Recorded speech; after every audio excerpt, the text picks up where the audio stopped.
Mike AD here. This is the Knights of the Squared Circle Wrestling Podcast. If you noticed, we're got a new intro to the show. I got new music and got a new attitude. If you notice, the set's a little different. It's because I'm broadcasting from my house. And normally we do a lot of the podcasts. Actually, we do all the fucking podcasts from Joey's place. But Joey and I have conflicting schedules, conflicting lives, but we are going to start getting together a lot more often to cover the big stuff. But it is my responsibility to handle the weekly KSC extra show that will cover what we call This Week in Wrestling, which is a shitload. So, without further ado, let's not waste any fucking time whatsoever. I'm gonna get a drink because, first up, Monday Night Raw. Let me take a drink. And this show is tough to get through sometimes. So that's why I brought my Appleton Estate Rum. I got my Ruski Standard. I got a bottle of white rum. I got some Crown Royal, and just in case, if I slip into a fucking stupor, then you know what the fuck happened. But wow. Sometimes it's really tough to get through this Raw show. 3 hours plus a fucking overrun. And sometimes we go nowhere. This week, it's the exception. But, as the past proves, this show is too fucking long. Let's just start out. Beginning of the show, Baron fucking Corbin. Was it about a month ago we took over from Kurt Angle? We're going to try to put somebody else in that place. Baron fucking Corbin. Boring Corbin. This guy fucking sucks. This guy fucking sucks. The guy shows up, fucking sings happy birthday, tries to ingratiate himself to fucking Stephanie McMahon. This guy's just fucking horrible. And as a fucking GM, this guy books himself in matches. The guy books himself in championship fucking matches. He's the most fucking biased, horrible fucking GM in history. And they like to talk about Kurt Angle as being out of fucking control. This guy is fucking horrible. The guy's worse as a GM than he is as a wrestler, and that is fucking unbearable. But the show begins with a show-long kind of story where they're trying to entice members of the two factions, the Shield, the newly reunited Shield 3.0, versus the new group, the Dogs of War. I don't know whether or not they're actually going to go with this particular name. They didn't name it this week, but the last couple weeks they've been calling this faction of Drew McIntyre, Dolph Ziggler, and Braun Strowman the Dogs of War. Shield comes out holding up the titles, and isn't it pretty obvious that Dean Ambrose don't have one? Looking kind of a little naked there. And out comes the fucking Dogs of War, and they kind of bring that to our attention, that he's the only one without a freaking title. Wonder what's gonna happen there. And when that guy came back, he looked like he was jacked. He had a haircut, he grown a goatee, he looked like a heel. And I'm still waiting for that fucking heel turn, but I don't think that's coming yet. I don't think that heel turn's coming yet. But they did leave some room for doubt whether or not he was gonna fucking turn. And I honestly don't think this guy's gonna turn then. Dean Ambrose, after they defeat Strowman, after they defeat the Dogs of War, they're going to need somebody to feed to Roman. And guess who they're going to feed to Roman? Dean Ambrose. Because Dean Ambrose is going to turn freaking heel. But only after they sell a few more Shield t-shirts. Because we really, really know the real reason for this Shield reunion. Putting over Roman Reigns. Because it doesn't matter what this guy does, they still boo the shit out of him. The Shield comes down, they go, yeah, we love the Shield, and then Roman goes to speak, and they boo the living shit out of Roman. It doesn't matter what you do, the fans don't freaking like them, but they fucking push them down our throats. It is a fucking 24/7, 3.5 hour cock gagging each fucking week. And, like, all the fucking titles are involved in this fucking feud. So, it's pretty intolerable when you realize what's going on. When you realize what's freaking going on. You have Seth Rollins there, who, for about like a good 4 or 5 months, that guy created his own fucking push. That guy had a tremendous freaking gauntlet match where he was in the ring for 65 minutes and he got himself over like you won't freaking believe. And since that point, he's been really over. But ever since you fucking put him in the Shield, he's taken a fucking back seat to everybody's favorite fucking wrestler into the Shield. So Roman won't get booed as much. Guess what? They still don't fucking like him. They still don't fucking like him. And you're going to be waiting for the fucking turn. Didn't happen tonight, but there is doubt. There is doubt. And that will play out as the night goes on. Yeah. Finn and Bayley. This team they now call B&B. Balor and Bayley. I don't know. Maybe they should rename that team. Baylor to Bayley. I don't frickin' know. They put these two together in the mixed match challenge gimmick. You know what? I'm going to go over this afterwards because that's part of the segment. That'll be the next thing that I cover. But they seem to be spending a lot of time here on Raw trying to promote this special. And yeah, you know what? The matches are entertaining. For what end? Maybe for charity. I have no idea what it's for. Are they going to try to introduce a title at some point? Or are they just going to create more fucking content? Like, how much more fucking content can you create? It's, every week there's like 3.5 hours of Raw, 2 hours of SmackDown, 1 hour of NXT. You know, we got an hour of 205 Live. We got the Mixed Match Challenge for at least 35 to 45 minutes. And then you want me to watch what? Oh, God. It's like, and then you got the network and you want me to try to keep up with your product. Are you fucking serious? Have some respect for the goddamn fans. Wow. I am fucking tapped out. Jesus Christ. Anyhow, Jinder Mahal taking on fucking, Jinder Mahal taking on Finn, who, unbelievably, a couple years ago, the guy was the Universal Champion. Now the guy's fucking stuck in the mid-card with fluorescent t-shirts. Jesus Christ, what a fall from grace. Anyhow, fucking Finn beats him, and then on the outside, the Singh guy, I can't remember which guy he is. I can't remember which guy is injured. Maybe he took too many fucking suplexes into the guardrail, or fucking power bomb through too many fucking tables, because the other guy's fucking out. And now the other guy's out there taking a belly-to-belly from Bayley, which I enjoyed. This pairing with Mahalisha, this thing, I don't know, they're both kind of getting weird personalities, and they're just going to throw a bunch of people together in the mid-card because they don't know what to do with them. But, yeah, anyhow, that one ends with the baby faces going over. On to the next one of a match of Who Gives a Shit. Riot Squad taking on Natalya and the Bella Twins. And this thing, you know, starts fairly, you know, innocently.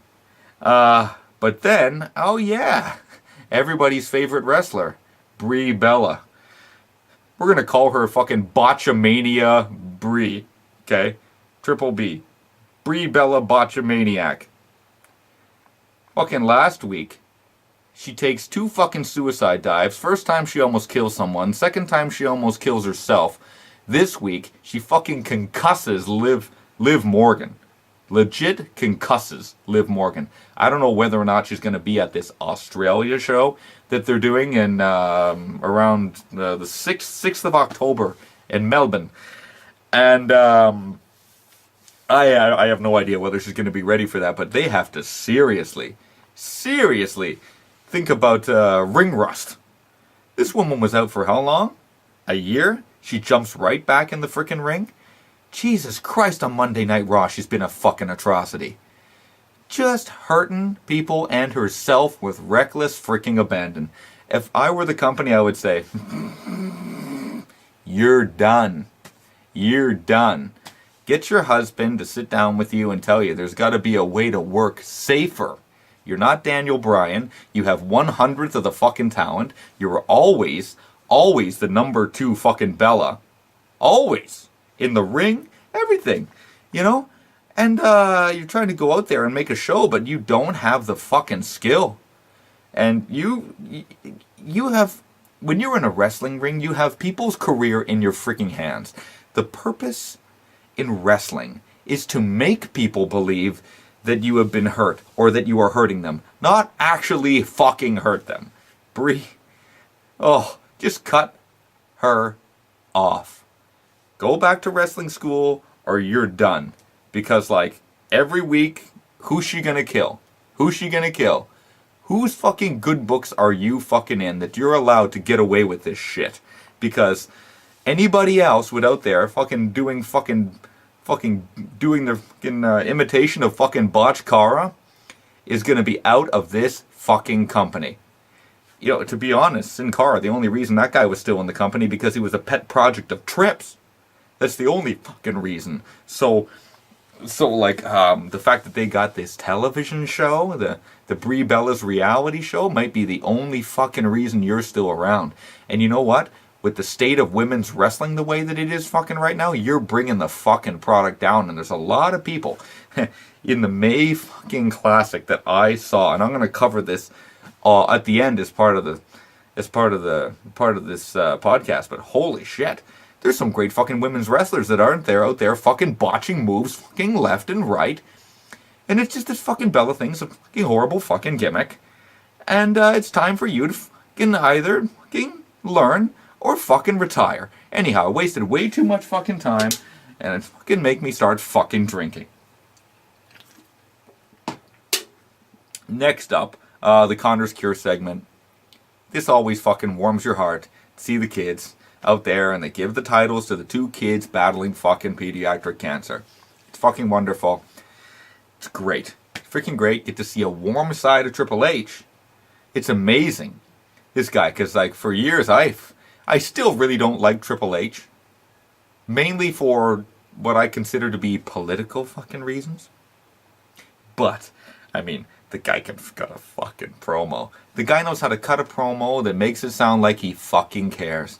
And then Stephanie, where it just sounds like every word that comes out of her mouth is a fucking corporate... It's like a corporate buzzwords, and it sounds so ungenuine because of the character that you play on television all the fucking time. God, I hate you. God, I hate you and your character, and everything that comes out of your mouth does not seem legitimate or genuine whatsoever. I wish you would disappear.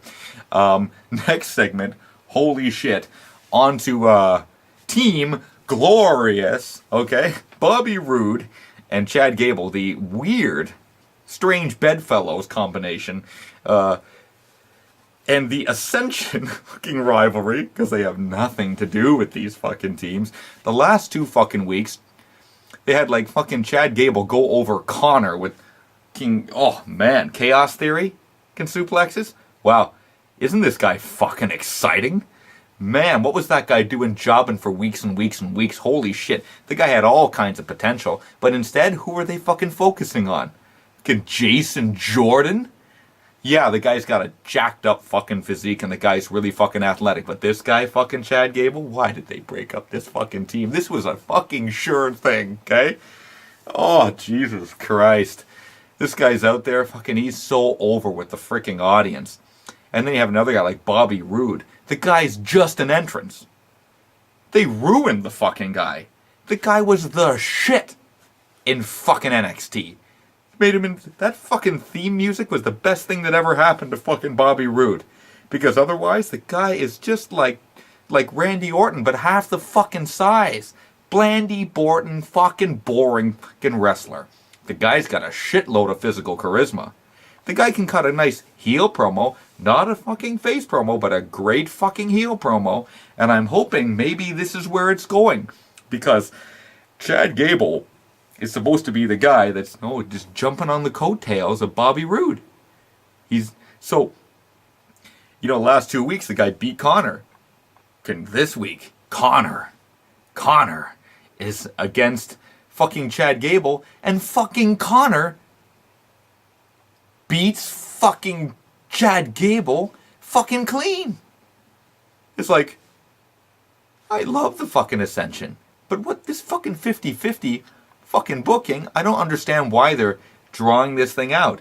Unless they're just trying to bring fucking Bobby Roode into it. Maybe next week it's fucking Chad Gable and fucking the Glorious One in versus the Ascension Part 4, and you wonder why people don't like the fucking product. What is it now, 4 or 5? How long is this fucking thing gonna go? They're not gonna probably be at the Super Show. There's already 11 fucking matches on that freaking card.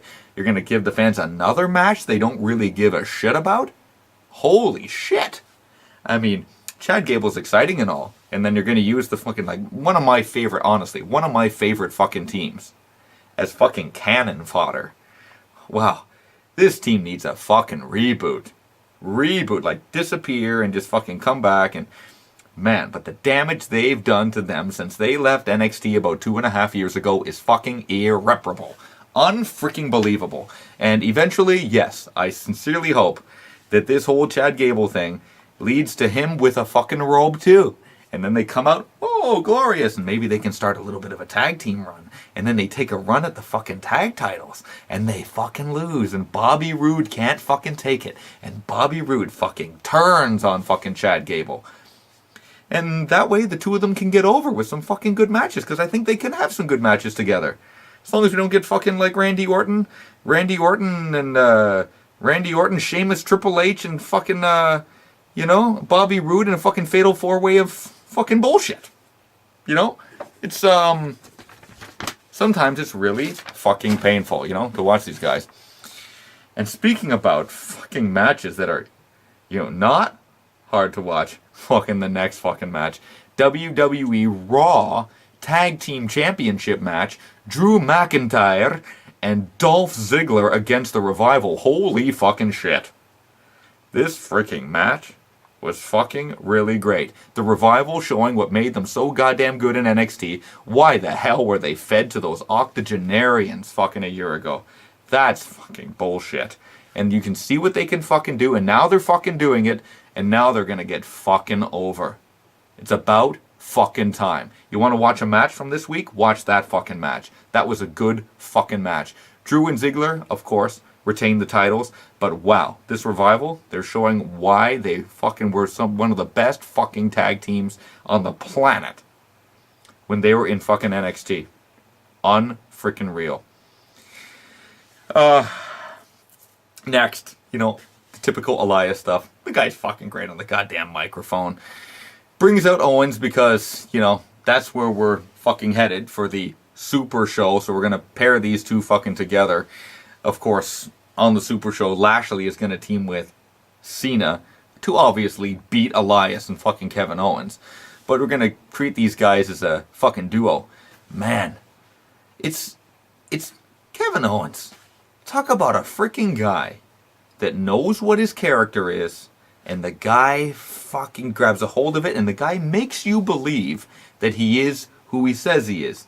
You know how many guys on this fucking roster where I don't know if he honestly believes who he is? He's just reading his scripted promo. Oh, who are you playing? Oh, you're playing a playboy. Oh, you're playing a former porn star. Or you're playing character A or character B or character C. And I don't fucking believe that guy even believes that he's that character. And Kevin Owens is a complete antithesis of that. The guy honestly believes in the character that he's playing, and that you're actually looking at a guy that is that character. Not some fucking fake, inflated fucking archetype. So, wow. I like both these fucking guys. Love Elias. The guy's so good on the mic. The guy is so smart on the microphone. As soon as his wrestling skill matches his fucking mic skill, the guy's gonna be fucking champion. The guy is great. Kevin Owens is great. The guy's pretty good in the ring. The guy has good wrestling psychology. And the guy's a great fucking promo. It's great. It's awesome. Fucking calls out Leo Rush because he made him look like a fool week back. And Lio Rush is no fool, so he brings out Lashley, who is in his hometown, to a fucking amazing ovation. I don't think he's ever got an ovation like that in his whole fucking return. So they gotta bring him to fucking Denver more often, because otherwise people don't give a damn about Bobby Lashley, because they ruined Bobby Lashley. They did not push Bobby Lashley fucking properly. This guy, Lio Rush, man, I never seen a fucking more cocky little motherfucker in my life. This guy's a tiny little dude. Guy looks like about 4'4", tiny little guy, huge fucking ego, very cocky. Reminds me of like Floyd Mayweather if he were a wrestler. But Elias and Lashley, it works out. You know, it's a typical fucking match that you would expect until a bunch of shenanigans at ringside cause Kevin Owens to run into Lashley at ringside for the DQ, and then they chase off the fucking heels and they go up the ramp. This is obviously leading to the fucking match at Super Showdown, which means nothing, and fans are going to forget in a very, very short period of time. In the next segment, The Shield, they try to recruit McIntyre. Which he's having fucking none of. I was like, you know, what the fuck, you know? Yeah, you know what? Fucking Drew McIntyre is a fucking Adonis. The guy looks like $1 million. The guy can actually starting to cut really good fucking promos. And you know what? He's going to be then one of the next guys to get pushed to the top. Unfortunately, is this guy going to get fed to Roman? Unfreaking fortunate, because we know what's happening at Crown Jewel. Crown Jewel. And I will get to that later. The show from Riyadh in Saudi Arabia from the King Fahd International Stadium. Whoa. Yeah. He's going to beat Lesnar and he's going to beat Strowman. On to the next guy to destroy. Yeah.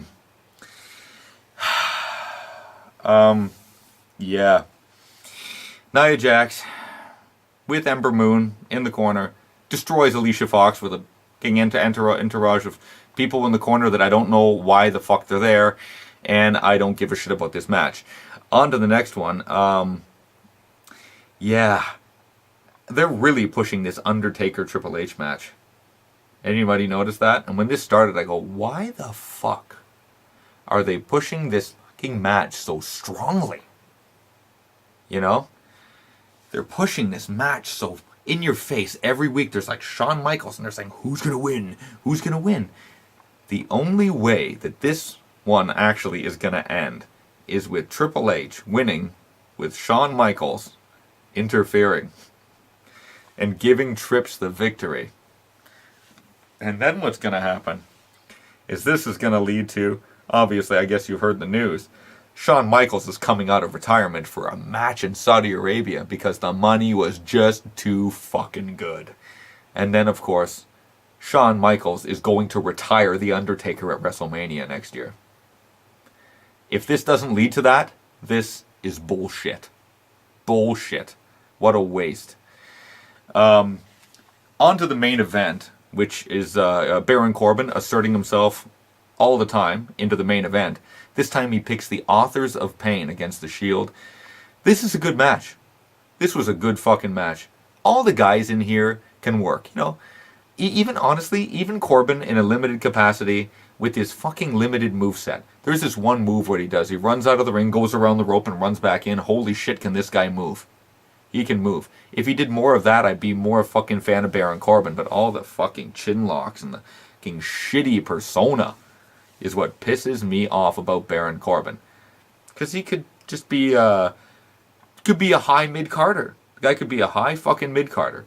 But instead, they're just pushing him and pushing him and pushing him. What? Because he's big? A lot of guys are big.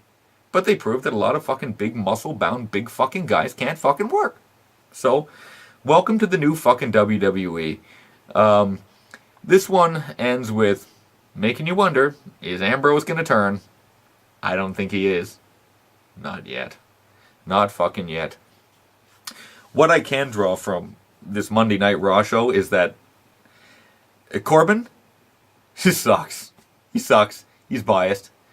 And really doesn't deserve the position he's being fucking pushed into. The guy wasn't ready when he came up. Maybe he was fucking ready now that he's been really, really exposed to the product, but the guy wasn't good enough when he fucking came up, and he was pushed really fucking strongly. Now he's being pushed into our face constantly. Don't fucking like it. Don't fucking like boring Corbin.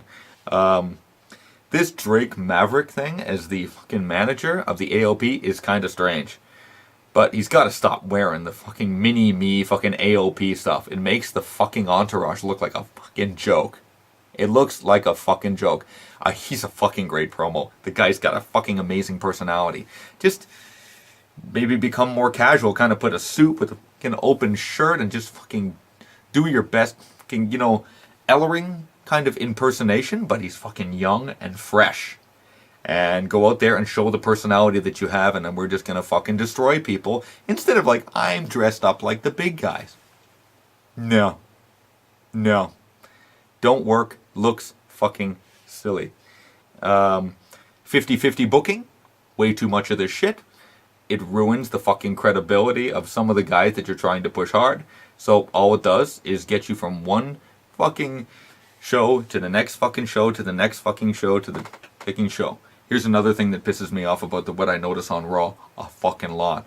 What I notice is there's a lot of this pairing up tag teams with the partners facing each other every week going into a pay-per-view. So that by the time you see the match, you don't want to see the match. Wrestler 1 versus Wrestler 2. Wrestler 3 versus Wrestler 4. Next week, Wrestler 3 versus, Wrestler 1. Wrestler 2 versus Wrestler 4. Then we'll do a fucking mixed tag. Then we're going to do this, and before you know, I don't want to see these guys fucking wrestle each other. Let's fucking keep them apart. Create some fucking tension without having get into the ring, and then before we actually get to that point, I don't want to see the match. Take NXT as a good example. These guys don't even touch each other until the point the tension builds up, and when they finally fight, it means something. Monday Night Raw, oh, we got 6 weeks between now and then. What are we going to do? Oh, okay, we'll pair them off, and we'll do this. The typical fucking Vince McMahon fucking build. Fucking bad. Don't fucking like it. In terms of what they accomplished on this show, they really didn't do a lot of the typical fucking stuff that they normally did. They really focused a lot more on Drew McIntyre, less on fucking Roman Reigns. Fucking bonus. This whole fucking Dean Ambrose thing, making you believe that he's going to turn or not going to turn, really good. Really good. He is going to turn, but there's no way he's turning in fucking Australia. No fucking way. They have to keep Roman fucking getting cheers. And then when they have nobody else to face him, then they'll turn fucking Ambrose when it's fucking, he's too fucking stale and nobody fucking cares. So, that was Monday Night Raw. Wow. That was an okay show. I had to watch it again because I fell asleep. Because goddammit, the show is too fucking long. Is everybody ready now for the review of SmackDown Live? The better fucking show on most King Weeks. Show opens up with what is really a breath of fresh air. It's amazing. Breath of fresh air. Not the same fucking guys every week coming out dominating the whole fucking show. This week it's the R-Truth stealing the fucking Miz TV segment. Very funny. Daniel Bryan's out there cutting a fucking serious promo about what he's gonna fucking do. Fucking the Miz. And then the Miz comes out and says, I can't fucking believe you're stealing my fucking show. So he gets put in a match. He gets put in a fucking match to get the fucking show back. Honestly, why? Miz TV is fucking boring. It's boring. Truth TV, I enjoyed it. There's a dance segment every about 1 minute and 45 seconds to make... It's great. It's great. It's good seeing somebody else on TV except for the usual suspects. Okay?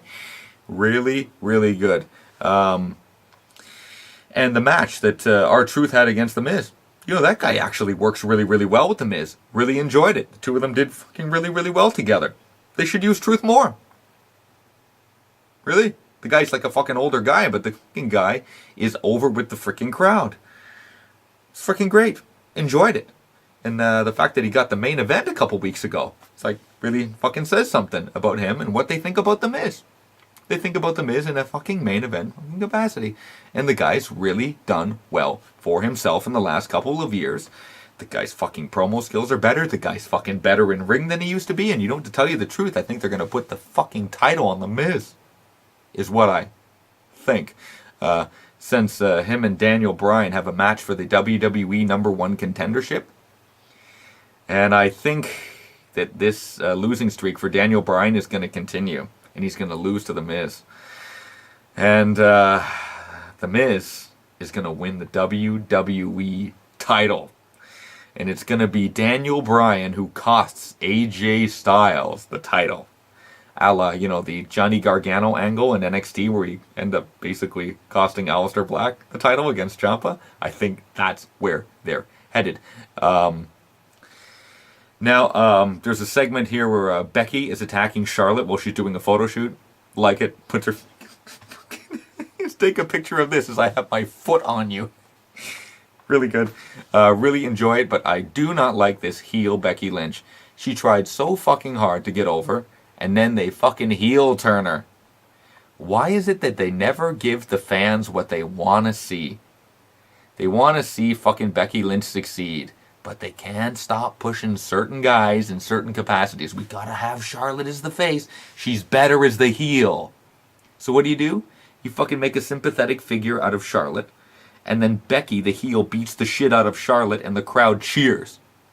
Something's wrong with the dynamic there. It's the same thing with fucking Braun Strowman and Roman Reigns from a year ago. Fucking Roman's supposed to be the fucking babyface. And fucking Braun Strowman says, I'm gonna beat the shit out of Roman Reigns. And the fucking guy gets over and beats the shit out of Roman Reigns and the crowd fucking cheers. Something's wrong with the fucking dynamic, and that's what it fucking is.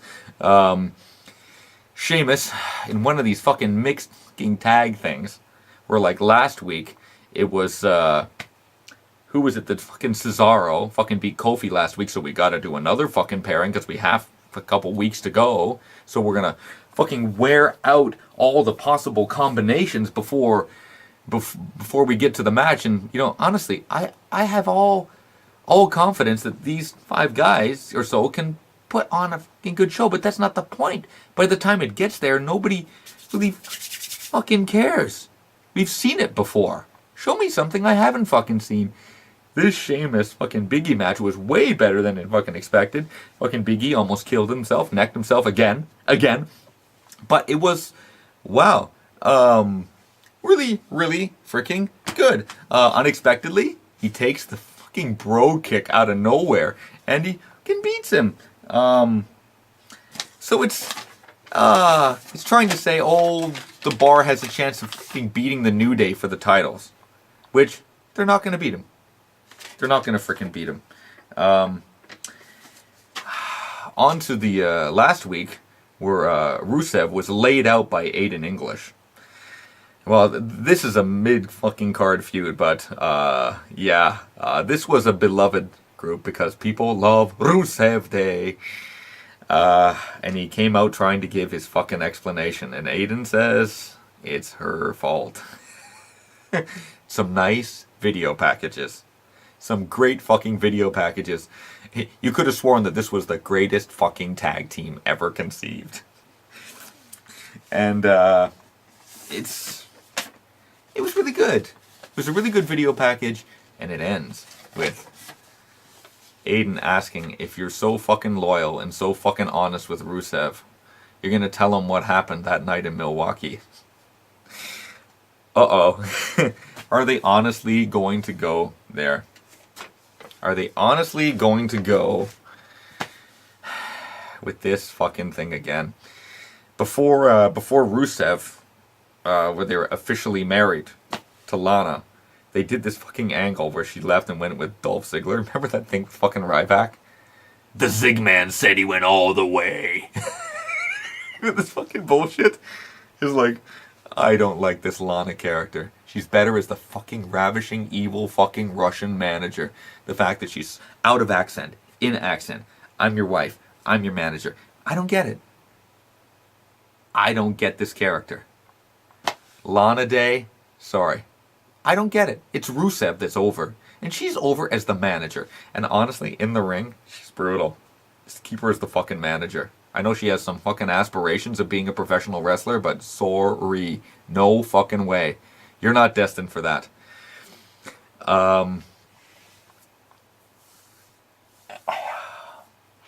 Asuka and Naomi. I don't know if they're trying to name this fucking tag team the Empress of Glow or whatever. I don't know what's going on here because they have nothing to do with the two and they're wasting Asuka. Fucking year and a half ago, she was on the most fucking incredible fucking victorious run in the history of this company. And now she's fucking pairing with Naomi against Sonya Deville and Mandy Rose.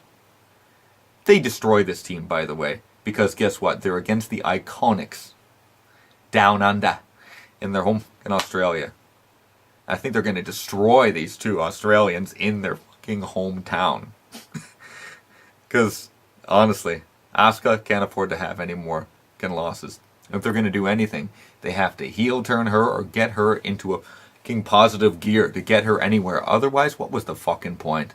She's just another fucking body on the roster, and she was fucking special. You fucking destroyed this poor woman. Next up, honestly, Ty Dillinger against Nakamura. And we find out that Randy Orton has decided to come out of the shadows and attack Ty Dillinger during this match.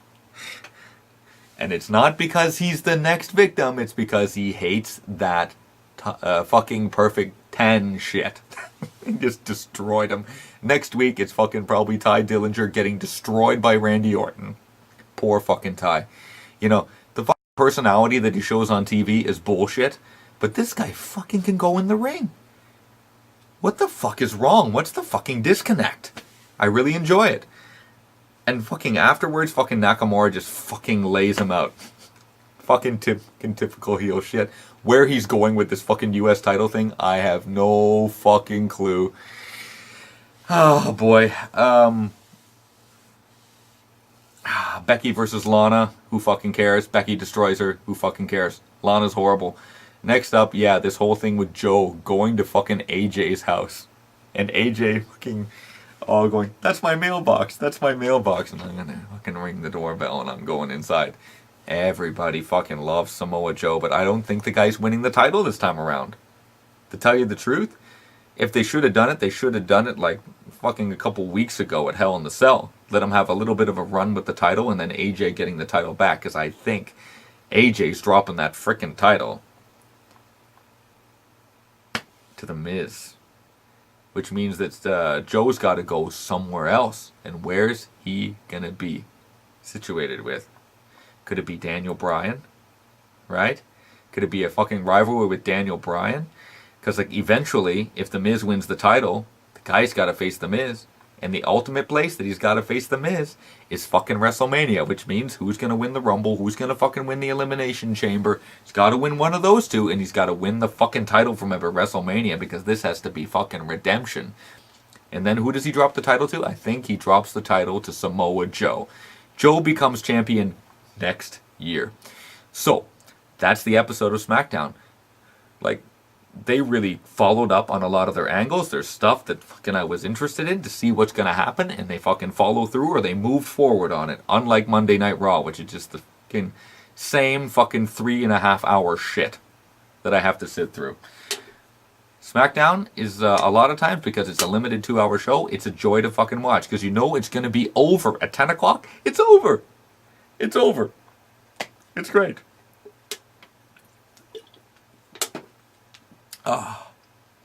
Is everybody ready now for everyone's freaking favorite show? But known as NXT. Wow, does this show know how to put a lot in a small amount of space? It's amazing. It really is amazing how you can do more with less. And this was a 1-hour show, mind you. This show was 60 minutes, with commercials, which means the whole thing wasn't fucking wrestling, but wow, the things that they accomplished in the fucking 1 hour.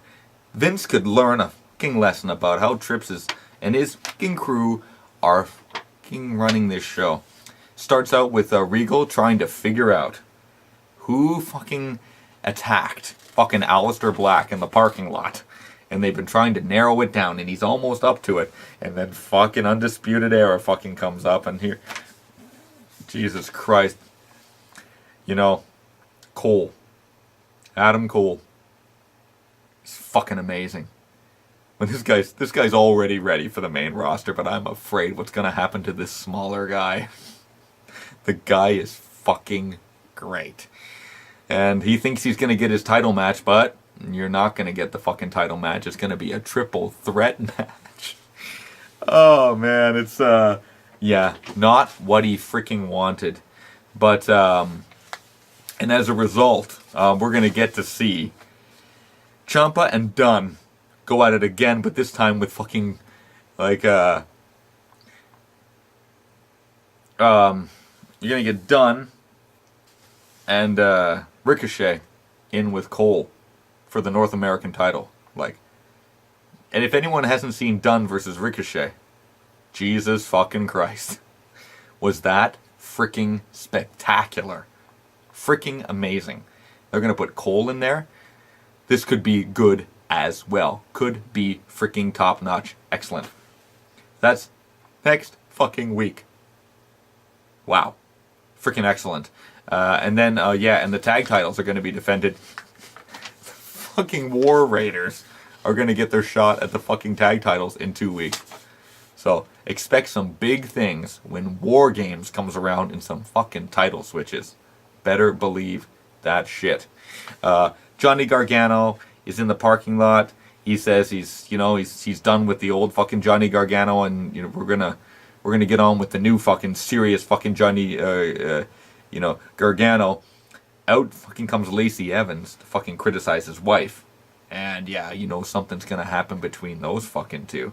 So you have those two going in their own fucking direction, and Gargano obviously trying to move positive into the future, and he needs to fucking work his way towards the fucking NXT title, which is gonna be WrestleMania weekend.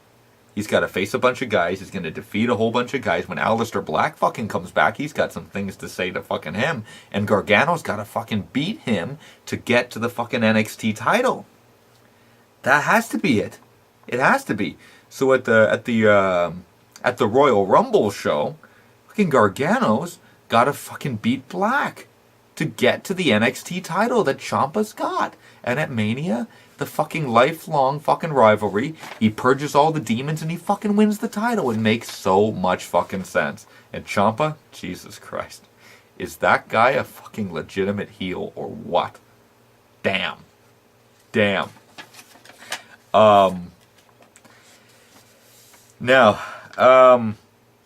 they do an amazing Lars Sullivan package, making this guy look like the fucking next Brock Lesnar. What a fucking unhinged beast they make this guy look like. And then the Velveteen Dream saying, well, I think I might know who did the fucking attack, but I'm no snitch, so I'm not going to say shit. So, we'll see where that guy goes. But sooner or later, that guy's going to have a shot at the NXT title, and, in addition, the guy's going to be in the main roster soon. If he's not on there after WrestleMania, I don't know what the fuck is going on.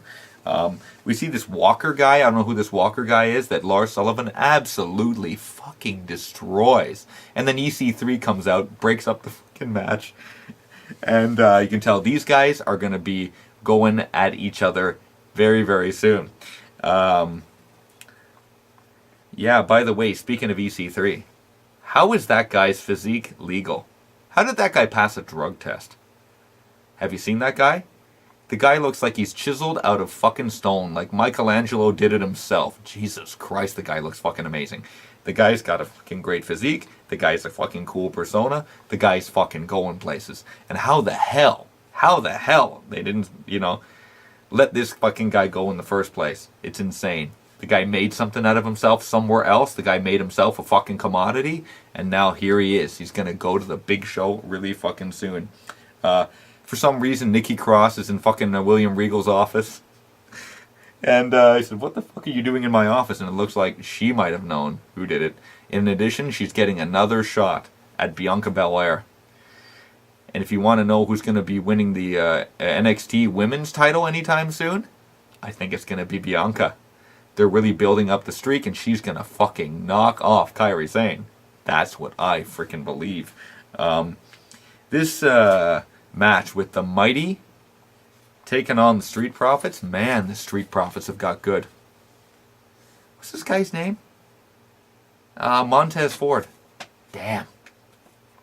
The guy fucking impresses me every time. The guy's over the ropes, on the ropes, under the ropes, everywhere. The guy's fucking really good. I remember when these two guys started, really fucking green, but they spent the right amount of time down there. And like in the beginning, I did not believe in this fucking team. They look like a fucking basketball team that just fucking went psycho. Started kicking everybody's ass. But the Mighty, this fucking match was really freaking good. Really fucking good. And the whole key to this match was the partner on the outside. And Montez hurts his leg. And he can't seem to get fucking brought back in. And he has to tap out eventually. So the Mighty go over in this match.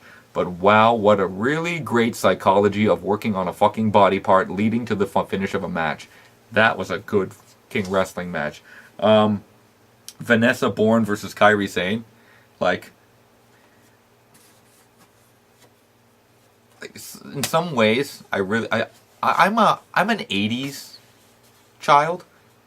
So like I grew up with like Hacksaw Jim Duggan and Nikolai Volkov and the Iron Sheik and the fucking guys saying I am coming to the WWF. I'm gonna bring my garbage can. I'm a dentist, but I'm gonna come to the WWF to drill somebody. You know? Yeah, I'm from that era, and this fucking woman that comes out in the white pirate uniform and the fucking telescope, the fucking king ship wheel. It's like, some of parts of me are going like, what the fuck is this? In a lot of ways, some of it's like, you know, it's very endearing.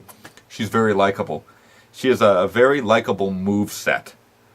And she uses them effectively in the right places. Not in the same predictable, you know, like John Cena does, where he has a predictable set of moves. Not Kairi. She's the underdog, and she has like a set of moves, but she uses them all very effectively. Very much enjoy Kairi. Then, of course, Shayna comes out, and this leads to the challenge. It's like, I'm invoking my rematch clause, and guess what? Yeah, it's happening at the Evolution show, like we fucking predicted. At least we're not getting that fucking show forced down our throats every 15 minutes. Jesus, that was painful. But I am looking forward to the rematch, whether or not they can have the same kind of match that they had fucking at SummerSlam. Oh, jeez, I don't know. That Brooklyn match defied all my expectations. Keith Lee, gotta love Keith Lee, gotta love the personality of Keith Lee. Love the fact that the guy's a big dude and can fucking move like a little dude. Fucking walks in on this, what's this guy's name? Kona Reeves? Man, this guy's ego is fucking out of control. The guy's like, the guy is so fucking standoffish. The guy's got such a big fucking ego. And Keith Lee's like saying, what do you say? You want to talk down to me? You're going to bow to me. Excellent. Excellent. I guess he's the next guy they're going to feed to Keith Lee before they start moving him into a more prominent position. But they need to do that more. Show him becoming very, very physically dominant, and at the same time being very dynamic, which is what he's known for. Man, next match. Otis Dozovic, one half of the Heavy Machinery against fucking Tommaso Ciampa. Man, was this a great, entertaining match. These fucking two guys know how to fucking work. Ciampa is a ring fucking general. The guy's the fucking greatest heel in wrestling today. The guy comes out and he's legitimately hated. Legitimately hated. If this guy was in the fucking 80s, this guy would fucking be fearing for his life when he left the arena. People would be wanting to rip his ass apart. The guy is such an effective fucking heel. And these two guys, all credit to him. This fucking big guy, Otis, the guy's got the fucking facial reactions, all this crazy physical charisma, and the guy can move for a fucking big guy.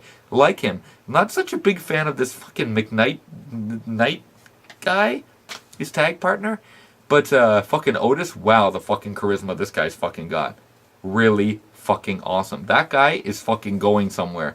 Whether or not the other guy becomes anything, I have no idea, but fucking Otis is fucking going places. I will be disappointed if I see him on fucking SmackDown, fucking jobbing out left and right to guys. Fucking, I will be absolutely fucking crushed if he gets the fucking Ryback fucking treatment. Absolutely fucking crushed. But overall, I can't fucking complain. What a great fucking show. Great NXT show. All the fucking shit that went down this week. Learn some lessons, WWE, about how you can do more with less and being more simple about your booking. Focusing on one fucking guy for your whole fucking show. For a 3.5 hour show, there's no point of just focusing on one guy. And because your show is so fucking long, you have to focus on guys that are going nowhere.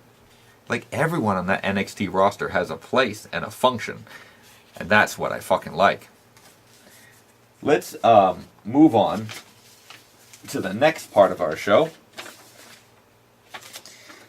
which is, oh boy, here's my fucking notes. The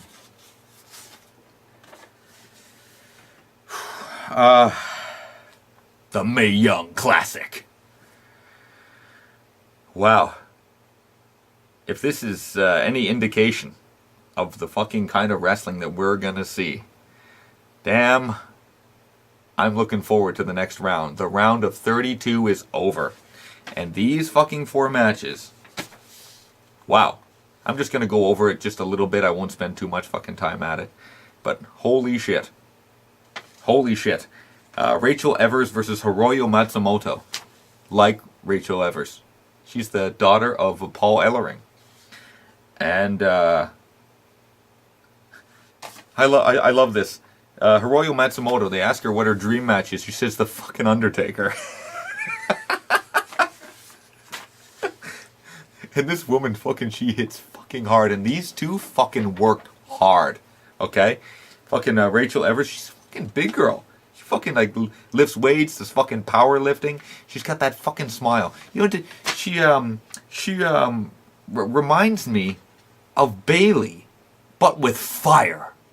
You know, Bayley like, where's my fucking balloons? No fucking balloons. But like, she's got fucking, you got the attitude and she's got fucking fire. I would fucking sign her.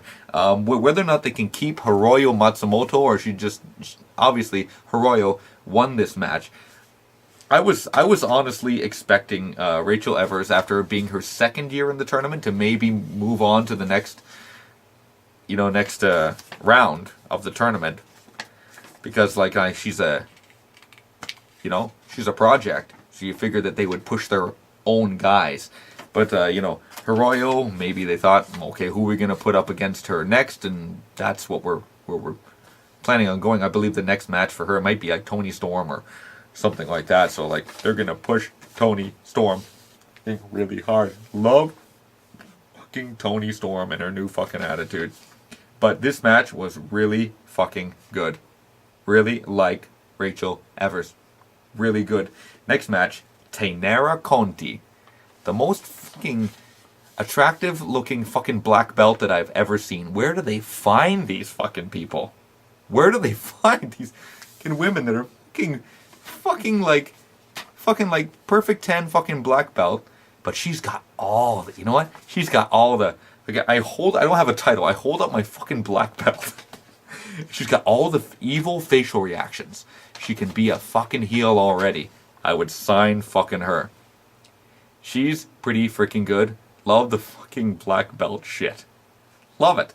Good, and she did pretty good. She did pretty good in this match, and she beat Jessie Elabon, who's like Mrs.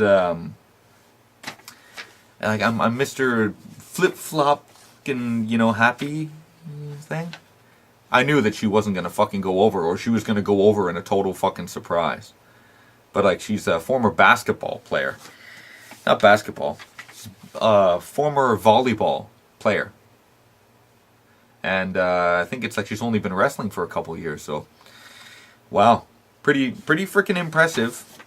But Tainara Konji goes fucking over in this. Love her. Where are they finding these fucking supermodels to fucking turn into wrestlers? Because before, every single time that they tried to recruit models, they found a bunch of fucking porn stars who were doing fucking flip-flopping and botching all over the fucking ring. Now, holy Jesus Christ, they know how to develop some guys and really love some of the personality that she showed. Next, Isla Dawn, the resident witch, against Nicole Matthews. Nicole Matthews goes over in a match that was pretty decent. Didn't really super enjoy it, but really loved the fucking really love the witch thing. I saw her do a match in that UK show that they did, and really enjoyed that. In that triple threat for the #1 contendership for the title. Really good. Really enjoyed it. But do I really think that Nicole's really, really ready for this? I think she's really missing a personality. But love the Isla Dawn personality. I know that she's an actress on the side. I haven't seen any of her movies. I don't, she's not that kind of actress. They don't hire those kind of actresses anymore. But she must have done some B or C rate fucking horror movies, but she definitely got like the look and the charisma to do it. But she definitely has the kind of personality that would work good in a wrestling context. Nicole Matthews, I don't know, maybe she needs to develop a persona of some kind, but she's big and strong and knows how to work. Next, oh my god, the debut of Io Shirai, the highly fucking touted signing. Jesus Christ, this fucking... The first thing I noticed about her is that she looks exactly like Kairi Sane. I know she came out with fucking like the fucking fluorescent bear, fucking like looks like a fucking lion fucking thing, and they got all these fucking colors all over the place. Really love the fucking colors. She takes the mask off. I don't mean to fucking play into a fucking Asian stereotype, but those fucking two look very fucking similar. When she took off the mask, I go, what is it? Like, is her fucking sister or her fucking cousin or something? And I understand that I'm a white dude, and there's supposed to be this stereotype that Asian people look the fucking same. But those two look very similar. So they're going to need to do something to separate those two. And I understand Kairi Sane, it's fucking 5 feet of fury or whatever. Like, she's fucking 4 foot whatever. And that she's a little bit bigger, but like she looks very similar. But she don't work anywhere close to that. She's fucking all over the ring on this. This girl is Zia Brookside. And you know what? She was pretty good. And Zia's only been wrestling for like a couple years. So like, she was very, very likable. But she was going to be the fucking dartboard for fucking Io Shirai. She fucking destroyed her. All over the ring. All over the ring. Took fucking kicks and knees and a total freaking beating. And it was just a fucking big showcase to show you what she's fucking capable of. And I'm looking forward to seeing what she's going to do next against more freaking experienced wrestlers in this tournament. So, as that goes, fucking the matchups for the next fucking round look really, really good.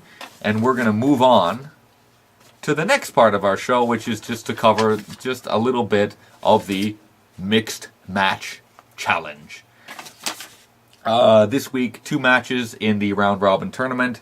The first one being Country Dominance. These fucking team names are horrible. Country Dominance defeats Mahalisha, and they get a victory. And the next one is Asuka. The team of The Miz and Asuka, who won the tournament last year, and they beat the Fabulous Truth, the team of Carmella and R-Truth.